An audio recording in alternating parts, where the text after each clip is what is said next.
you doing? I'm C.J. Zimmerman. I'm a sergeant with the Monroe County Sheriff's Office. I just want to go over the escalation of this crime spree.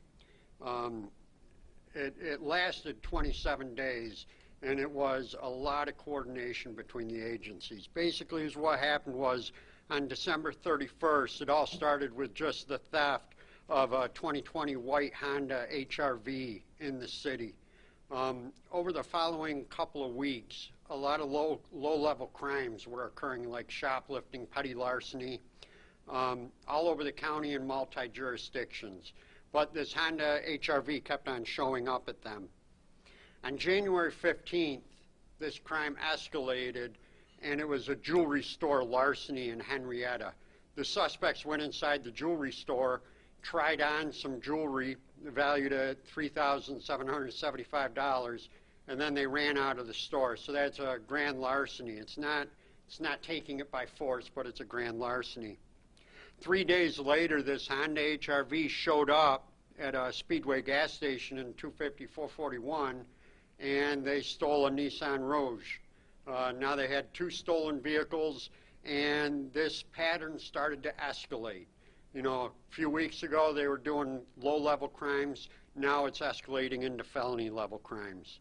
The next day, on the 19th, they went down to Ontario County, where they stole they went into a jewelry store, the same MO. They tried on jewelry over $12,000 worth, and then they ran out.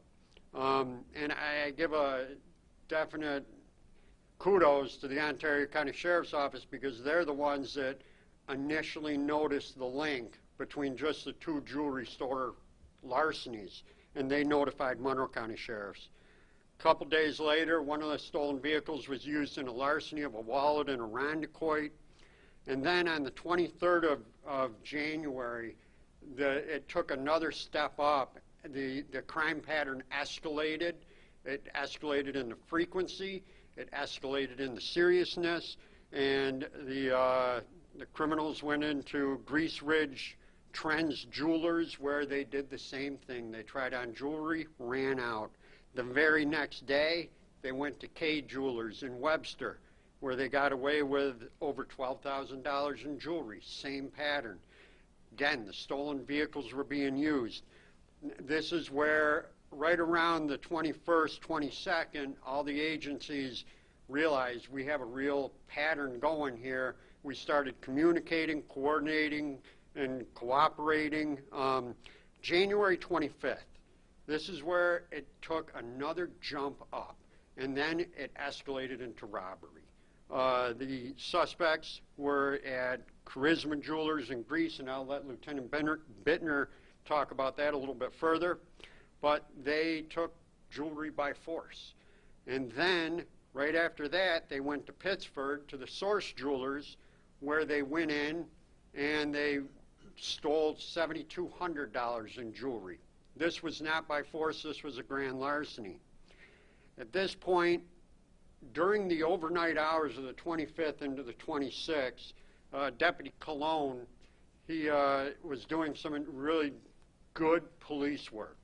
He was going through some pawn sheet transactions, which is actually hundreds, if not thousands of transactions, and he picked out a potential suspect, and he relayed that to our CIS the next morning. On the next morning, we were getting everybody organized to go look for this suspect and the stolen vehicles, and first thing in the morning, early in the morning, they went to Greece, did a purse snatching at a jewelry store there, and then they went right down to Pittsburgh to Krikorian Jewelers, where they did another robbery. The Greece was a robbery as well, $4,500. I'm going to turn it over to Deputy Cologne, but I just want to say that everybody worked together perfectly. And we identified the pattern very early on. This was a classic escalation of crimes that got more and more violent, and we were very concerned that this was going to turn out bad. And I'll let Justin talk about the response on the 26th, but everybody did a phenomenal job, and thank you.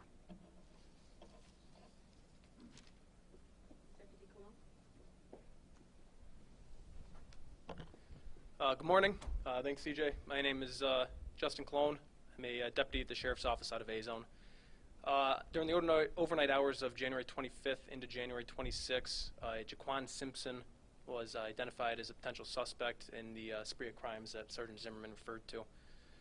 On the morning of the 26th, again, the crimes committed in Greece in the robbery in Pittsburgh Plaza began to escalate our investigation into Jaquan and the stolen HRV that Sergeant Zimmerman referred to.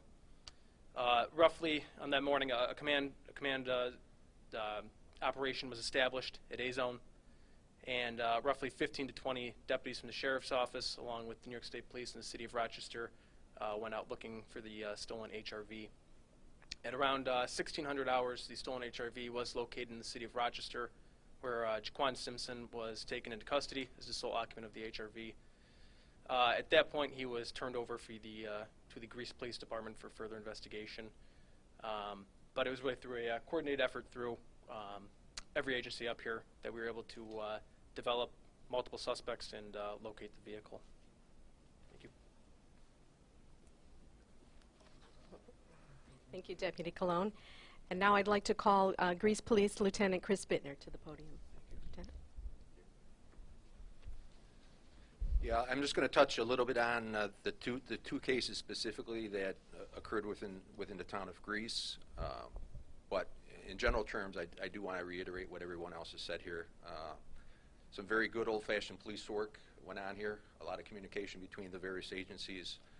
A lot of good old-fashioned gumshoe work, tracking out leads, tracking out videotape. And from Greece, I have detectives Justin Reeder and Kevin Mack, who are the leads from our end. Again, with respect to everybody, it's just overall great work, and I also want to give kudos to the Monroe Crime Analysis Center. They're charged with taking in all this information, analyzing all this information, and then putting it out throughout the county. So with respect to our two main jobs, we did have some smaller larcenies of televisions and that kind of a thing with the stolen vehicle involved.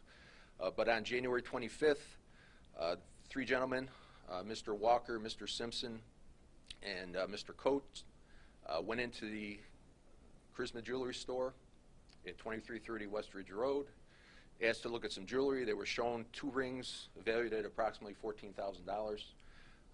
Did the same thing that they normally do, a distraction with the employee, and when that goes on, the three of them run out the store. What happened with this that made it a little bit different was as they ran out, the employee chased after them. As they were backing out of the parking space, the employee slid on the ice, and his legs were run over by the car on the way out, this stolen Honda HRV. Again, there was some communication between the agencies, and Mr. Simpson was identified through some of the legwork by some of the other agencies, and we, as well as the other agencies, began to focus on him. The following day, on the 26th, there's a jewelry store at 1577 West Ridge Road. Three suspects went inside the jewelry store. It appeared that they were probably going to attempt the same scam. However, the keeper of the store asked for identification before he'd show any jewelry. They said they had no identification, so they stepped outside, and basically they waited for someone unrelated to the store to walk into the store. And when the 62-year-old woman got out of her car to go into the store, one of the gentlemen jumped out, ran up, and took her purse. And then the car picked him up, and they took off. That led to some tracks on some of the cards that were being used and some other investigative techniques that we utilized. And some of the Grease detectives were able to identify some of the individuals through some of that legwork, as well as the two rings from Charisma we were able to secure from a pawn shop in the city. And the $14,000 in rings were recovered. So again, that's, as far as the Grease part, that's it. But again, kudos to everybody. It was some great old-fashioned police work. So thank you. Thank you, Lieutenant. We'll now open it up for some of your questions. Say, how much jewelry or money was stolen or robbed from the start of this to when you got these guys arrested? I can only ballpark it. But from the start of it to, I'm just trying to do some quick math here, it would have been around $40,000, right around there. And how many jewelry stores were hit total? It was 6 or 7. Were any of these suspects on your radar before these burglaries, or is this all of a sudden something that, I mean, have they been in trouble before? One of the suspects was on probation. Do you have my notes right there? Cashmere Coates was on probation. The other suspects, as far as their criminal history, I don't have that with me. I spoke to a jewelry store owner, not a store that got hit. And they wondered whether or not law enforcement could have warned jewelry stores that something was going on when you suspected something was going on. And they didn't get that warning. So as far as that goes, this was a developing investigation. Initially, when it started December 31st, remember, it was all low-level crimes. It wasn't until January 15th that they hit the first store. January 19th was the second store. January 23rd was the third store. And that was when we started looking and realizing there's a pattern. And then I'll say that 3 days later, we had them in custody. So we were really ramping up, and that would have been the next step. But, everything developed so quickly. Besides the hit and run, basically, of the one store clerk, any guns ever shown or brought out, or anything of this matter, anything found with them kind of thing? No weapons were ever displayed. However, if anybody resisted the larceny, they would fight with them, and that's what they did. So there were more one-on-ones or other people hurt besides the one who was hit by the car? The injuries were all minor. Do you have how many people they did across?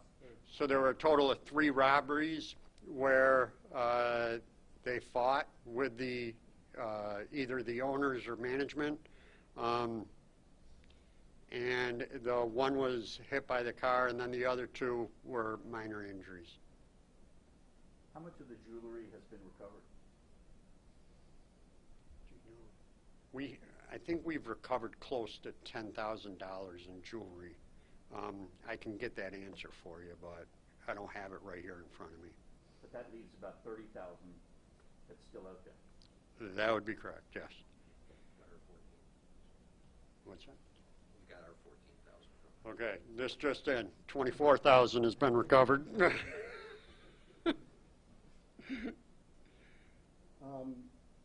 What kind of jewelry was it that they took, kind of?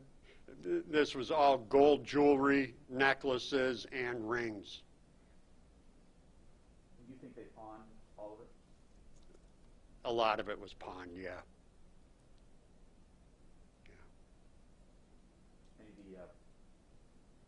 Any pawn store owners play a role in this? That I don't know.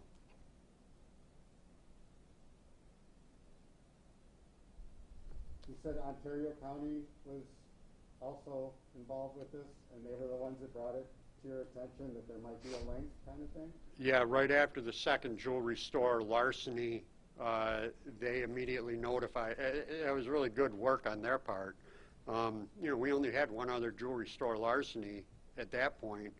The second one, they put 2 and 2 together, two puzzle pieces out of a 1,000-piece puzzle, and they notified us, and that's when we started looking at things and putting things together. And, I just want to remind you, there is an assessment period. It takes time.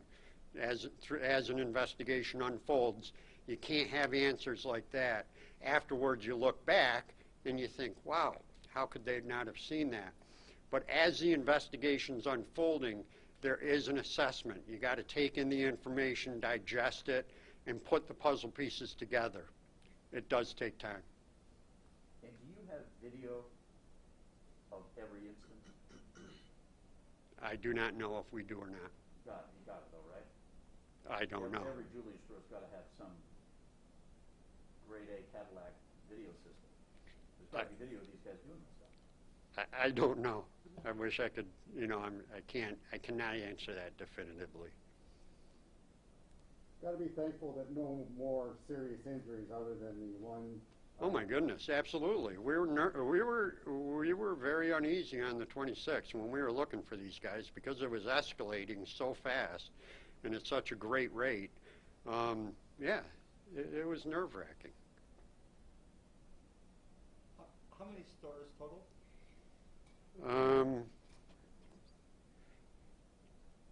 There were 8 jewelry stores total.